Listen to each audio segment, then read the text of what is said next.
దేశ చరిత్రలోని ఎప్పుడూ లేని విధంగా ప్రస్తుతం బ్యాంకుల్లో మొండి బాకీల రద్దు పెరిగిపోయింది. మొత్తం పారు బకాయిల్లో బడా పరిశ్రమలు, సర్వీసు రంగాలకు చెందినవే సగానికి పైగా ఉన్నాయి. సామాన్యుడు లేదా ఓ రైతు బతుకు తెరువు కోసం లక్ష అప్పు చేసి చెల్లించుకుంటే ముప్పు తిప్పలు పెట్టే బ్యాంకులు 10 ఏళ్లలో 9 లక్షల కోట్లకు పైగా కార్పొరేటర్ల అప్పులను రద్దు చేశాయి.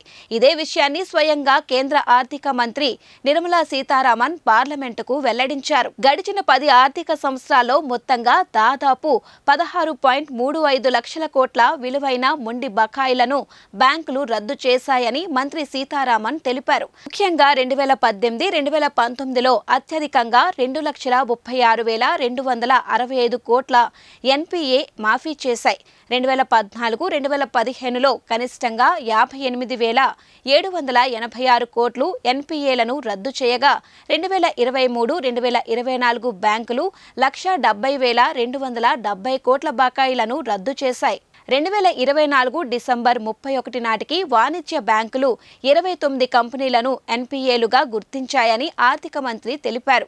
వాటిలో ప్రతి ఒక్కటి 1000 కోట్లకు పైగా బకాయిలు కలిగి ఉన్నాయని వెల్లడించారు.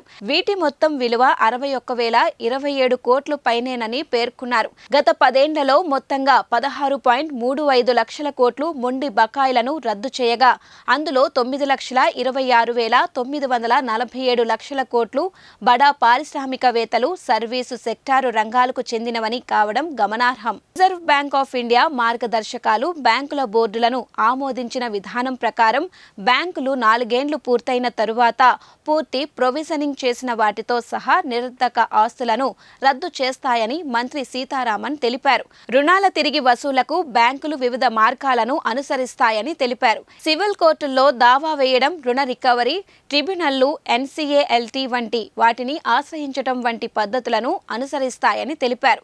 కాగా రద్దు చేసిన అప్పుల వల్ల రుణగ్రహీతలకు ప్రయోజనం ఏమీ ఉండదని మంత్రి చెప్పడం కొసమెరుపు.